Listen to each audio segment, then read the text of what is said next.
Hello, welcome to natemareflix. I am Nate, and you are you beautiful horror fan. Thank God we finally made it. It is October 31st. It is Halloween, and you know that means I have to bring the horror heat. We have to do something special to commemorate the holiday. And so we're going to do my top 25 horror films of all time. Now, I don't even need to say this, but I'm going to anyway. Your list will not match mine. There's no way we have the top 25 same favorites or even the top 10 same favorites. So by all means, go down in the comment section and tell me your favorite horror films of all time. Drop 5, 10, 25, however many you want to, and I will talk to you about those down there. Maybe you guys will give me some cool recommendations. And if you're new to the channel, go ahead and subscribe, because if you love horror, we bring that horror heat 365. We're not just one of those channels that wants to talk horror because it's October. We do it all year round, and we love horror here at natemareflix. So go ahead and join our little community, and I can't wait to talk with you guys. But hey, these are my top 25 horror films of all time.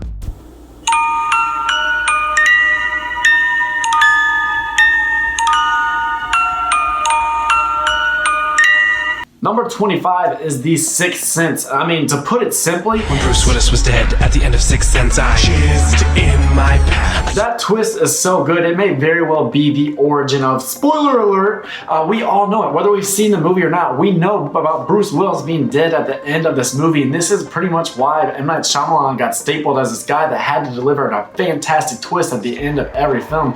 And it's kind of to the detriment of this film. People only remember it for that twist. I think they think that somehow makes it a lesser film. No, it was a fantastic script. The performances are great here. Haley Joel Osment gives maybe the best performance by a child actor of all time, and there's some good genuine scares. I'm looking at you, anorexic Donnie Wahlberg and Dead Sick Girl. Number 24 is The Evil Dead 2. This one cements Bruce Campbell's Ash as a horror icon, and for me, it is Sam Raimi realizing his vision for Evil Dead. He just finally had the resources to bring it all to life, and boy did he ever. This movie, for my money, it might be the best marriage all time of like slapstick comedy and then just visceral horror. It marries those two components so well, and this to me is the pinnacle of cabin terror. Number 23 is The Witch or Vivitch by Robert Eggers, whose attention to detail is simply profound. This one transports you to the realm it exists in, and just you never lose that sense of immersion. I'm not even one for period pieces, but I simply love this film,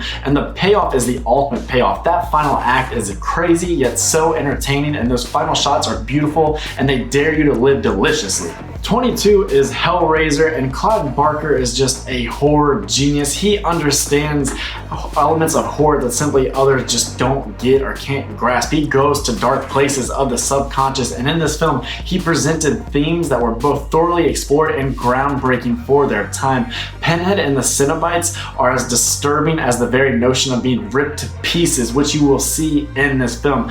I don't know, Hellraiser, it just leaves you feeling gross, but you kind of like it. Number 21 is Friday the 13th, Part 4, The Final Chapter. I've already doted on this film at length in my Friday the 13th franchise ranking, so I won't say much other than if somebody wanted to tell me the epitome of an 80s slasher, what has all the ingredients and perfects them on a minute level and then just presents it to you on a whole and it all just comes together, I would present to you Friday the 13th, Part 4, The Final Chapter. It is the greatest Jason film in my estimation, and it's also one of the best 80s slashers there is, bar none. At number 20 is Gerald's Game from Mike Flanagan, who is one of my favorite active horror directors. He just has such an advanced understanding of human tribulation and trauma, both of which he explores thoroughly in Gerald's Game. This is such a nice adaptation of the Stephen King work of the same name. There's so much great psychological terror within this film, then also nice bits of unexpected gnarly gore. At number 19, it is The Descent, which is one of the finest horror films in the post-millennium era. This film, I mean, this script is just so great. It takes this amazing all-female cast, and it just constantly is raising the stakes for them and putting them in new predicaments and situations. It's constantly taking its human element and just wrenching it. There's so much tension throughout. The claustrophobic setting of the cave will have you struggling to breathe. I mean it. You feel you are in these characters' shoes, and this movie has an unnerving effect on you. It really suppresses your ability to breathe. And then the creatures themselves, these little like mutated cave-dwelling monsters that were men, they are designed so perfectly. I love the practical effects of this movie, the suspense, and this is a movie where you don't feel safe. You don't feel like you're on a track towards a happy ending necessarily. You feel like anything could happen, and I love that in my horror. Number 18 is The Babadook, and The Babadook really conjures up memories and images of the shadow people I've seen while struggling in a state of sleep paralysis. So that is scary and it puts me in a place that I don't want to be but have been. The sound design is fantastic in this film. The Babadook is an original concept and design, and he has many designs, but they always work within this film. The movie really packs a punch and it's scary, but also has a conclusion that puts a nice little bow on its central theme. The Babadook is one that you should take in if you have not seen. Number 17 is An American Werewolf in London. I love werewolves, but with werewolves, it's always about the transformation, and holy hell does American Werewolf in London give you a werewolf transformation for the ages. That scene, I don't know how they pulled that off. It hasn't been topped since, and I mean, that was decades ago. Nobody can outdo what they did with American Werewolf in London. The film, I never tire of it. Every time I watch it, I just love it, and this film doesn't get enough credit for its humor. Number 16 is Halloween 4. I am a huge Halloween fan. It is my favorite horror franchise, and I saw this one as a young boy, and it was crazy to watch young Jamie take on this shape. It put me in her shoes and made me relate to a horror character in ways that I hadn't before as a child, and it just really stuck with me. To this day, I love watching this film. Rachel is also a tremendous final girl. We get more Donald Pleasance as Dr. Loomis. This is one of the best Halloween films. There's just such a magic and nostalgia about it for me, and I love the way that Michael is in this one undeniably a supernatural force who systematically dismantles the town. Number 15 is Dr. Sleep. I'm a huge fan of The Shining. I've already mentioned my love for Mike Flanagan. A lot of that comes from Dr. Sleep.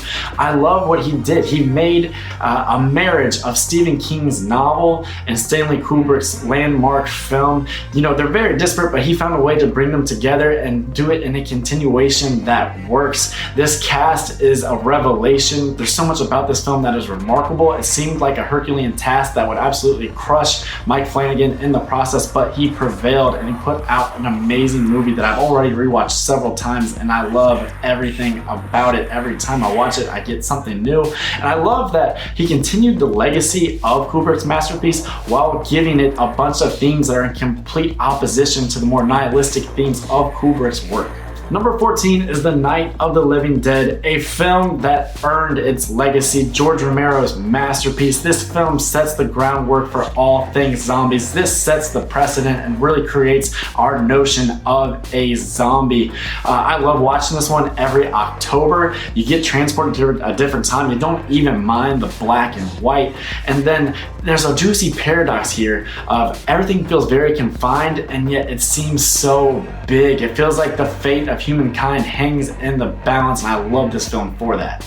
Number 13 is Alien, and Alien is a film that possesses a spectacularly original and deep script, fantastic performances by everybody involved, and then a xenomorph. For my money, the xenomorph is the most unique and original take on what extraterrestrial life might look like, but it's also presented with tremendous practical effects. That thing is so scary, and it's like something out of some hellacious nightmare, but it just works on screen. And I gotta tell you, that movie came out decades ago, and it still puts modern day effects teams to shame. 12 is Alfred Hitchcock's Psycho. So much has been just borrowed or outright stolen from Psycho. It owns some of the most well-known and famous scenes of all time, not just in horror. Perkins is a revelation as Norman Bates. There's just so much about the film that works. It is a masterclass of story and suspense. I love watching it, even though I know what is behind every corner nowadays. And like I said with Night of the Living Dead, if you don't like black and white films, I gotta tell you, go check this out. You will get past it. You will forget all about it because, like I said, the story is just so fantastic. Number 11 is Seven, and a lot of different films and even televised cop procedurals have played with this concept of the 7 deadly sins, having a killer that utilizes the 7 deadly sins to commit his murders and send a message to the masses at large. But nobody has ever executed at the level of David Fincher. This world feels so dark and scary, and you really fear for who that John Doe killer could be and what he's going to do next. Each one of the 7 deadly sins is presented with a grisly, haunting murder or crime scene that sears itself into your brain. And I would be remiss if I didn't mention that all-star cast of Morgan Freeman, Brad Pitt, Kevin Spacey, and Gwyneth Paltrow. We are into the top 10, and number 10 is Hereditary. With Hereditary, Ari Aster really just shook up horror and cinema in general. This movie, I mean, the way it explores real life horrors, the way it explores human grief and tragedy, depression, losing a loved one, that is as disturbing as any of the stuff it does with demons or cults, and that is saying a ton. If you've seen this film's final act, this movie is as rewatchable as any to me, and I love it. Number 9 is Jaws, and while Jaws is not technically a horror film, it has instilled a fear in me that has lasted far longer than any fear any other horror movie has ever put into me, because it truly makes it feel like it's not safe to go back into the water. Anytime I am in the ocean and something so much as grazes my foot or leg, my mind instantly goes to scenes from Jaws, and I feel like I'm going to be ripped apart by Brucey himself. So that is telling you how effective this film is, and it speaks to the legacy of it and what it has done to pop culture. Jaws is a fantastic film, but it is scary and it lasts with you. Number 8 is Silence of the Lambs, and I recently rewatched Silence of the Lambs, and I have to say, you never forget that this movie is an A+ classic, but you don't remember just how good it is completely from the beginning to the end until you sit down and watch it again.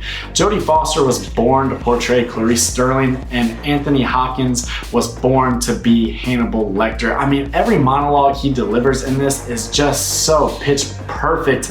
I mean, he is sinister, he is theatrical, but he never goes over the top with it. Everything about this movie just works. It really explores why America turns out so many serial killers and why we are so fascinated by them, and it gives you not one, but 2 all-time horror villains in Buffalo Bill and Hannibal Lecter. Number 7 is American Psycho, which for one is just so quotable and so rewatchable. I love knowing that Christian Bale based his Psycho on Tom Cruise. That is hilarious, and it makes a lot of sense now when you go back and watch it. And then it just offers up so much. It has this real nice, dry, sophisticated humor about it. There's so many quotes, like I said, that will just immediately stick out to you, and you'll find yourself repeating them. And well, I'd like to say more, but I need to go return some videotapes. Number 6 is Rosemary's Baby. There's something so unnerving about Rosemary's Baby. I enjoy this slow burn, and I love that it comes to a head in such tremendous fashion. This movie really just disrupts your notion of neighborliness, child rearing, and simply being able to trust in anyone and anything. This is one of those movies that actually makes it feel like the devil is real and he's out there. Number 5 is A Nightmare on Elm Street. I love Wes Craven, and with Nightmare, he really turned out a dreamscape that is like a nightmare. Freddy Krueger is instantly iconic. His appearance is like no other, and that freaking glove. That glove to me is the greatest weapon used in horror of all time. It's part of why he is so iconic, and just that unique premise here, and the fact that he took this from a real life story about a boy that couldn't sleep, and he refused to sleep. He was hiding a coffee maker in his closet, and then one night his parents heard him screaming only to get to his bedroom and find him dead. That just adds another level of creepiness to the film. These kids are great in this movie. They feel like real life people. They're way more likable, and like I said, just they feel real, whereas other movies that were coming out at this time in this genre, the characters weren't likable and they didn't feel like actual people. They very much do in this film. Nancy is one of the best final girls of all time. Definitely root for her. There's so much about Nightmare that just works, and I love watching it over and over again. Number 4 is The Exorcist. You had to think that this would be on here, and I've talked about before that no movie has ever scared me the way The Exorcist did. I saw this as a child and it left me all but traumatized, unable to sleep for months on end, cradling a Bible, holding a water bottle that I wrote holy water on, doing whatever I could to try to keep demons at bay because I felt it was inevitable that I would be possessed after watching The Exorcist. The legacy of this movie is earned. It may be boring to call The Exorcist the scary movie of all time, but that's what I'm going to do. And I think so much me being such a rampant horror fan has to do with The Exorcist. I feel like as horror fans, we are all chasing the big one. We're all trying to recapture the magic of the first time we were exposed to some sort of horror movie that actually terrorized us. For me, it's The Exorcist. I do consider it to be the scariest movie of all time, and of course it was gonna crack my top 5. Number 3 is Halloween. Halloween as a franchise, like I said for Halloween 4, this is my favorite horror franchise. Michael Myers is my favorite horror icon. John Carpenter's score is the greatest score of all time. Laurie Strode created the Final Girl prototype, and then Donald Pleasance steals the show as Dr. Loomis. There's so many wholly original scares within this film, and it really created the slasher template that would be refashioned and utilized ad nauseum throughout the 80s. So much about what we love about horror today comes from Halloween. I can't wait for Halloween Kills. Number 2 is The Shining. I touted Hereditary for its rewatchability, but to me, no movie merits more rewatches than The Shining from Stanley Kubrick. There's so much packed into this film. It works as a straightforward horror about a family in extreme isolation where the dad slowly loses grasp with reality and ultimately turns on them and comes for them. It works like that, but it also works if you want to dive deeper and you want an intellectual challenge. There is a documentary called Room 237 where you can actually see all sorts of things that people have found within The Shining, and they really run the gambit from like plausible and fascinating to just outlandish and crazy. So check that documentary out if you love The Shining. I love this film. Like I said, I rewatch it every single year. That is why Dr. Sleep is on here too, because it was a continuation of one of my favorite horrors. The performances are great, and this is really just a masterclass of directing, storytelling, acting, all of that. I love the book. I love the novel by Stephen King. And I know Stephen King hates this film for all the ways that it's different and all the way it kind of smacks Stephen King in the face. But hey, I can't help but love both of them. Number 1 is Scream. I told you I love Wes Craven, and the man saved horror in the 90s with Scream. I love a slasher film, you know, but I also love a movie that can be self-aware. I love a movie that can be irreverent, and I love a movie that can have a message or have a real purpose beyond just entertaining. Scream is all of those things. The cast is phenomenal. The script is airtight. There's so many iconic scenes and quotes throughout it. And I love the twist at the end. I mean, that payoff, it is there. That conclusion is just so wholly satisfying. And then the opening with Drew Barrymore, that is not just the best opening in horror. That is my favorite opening to any film in any genre. So there you go. That is why Scream is my favorite horror movie of all time. Absolutely comment yours below. I really hope you guys enjoyed this video. Thank you for watching this far if you did. I know this was a long video, and I want to thank you for that. Subscribe if you haven't. I promise we got a lot of cool stuff coming your way. I hope you have a fantastic day though. Enjoy your Halloween. Enjoy it with your friends and family. I know that, you know, it's 2020 and there's all sorts of stuff going on, but I hope you can find a way to make yourself have a real good, great, scary time. Other than that though, like I said, have a fantastic day. I am Nate for Natemareflix saying that's a wrap.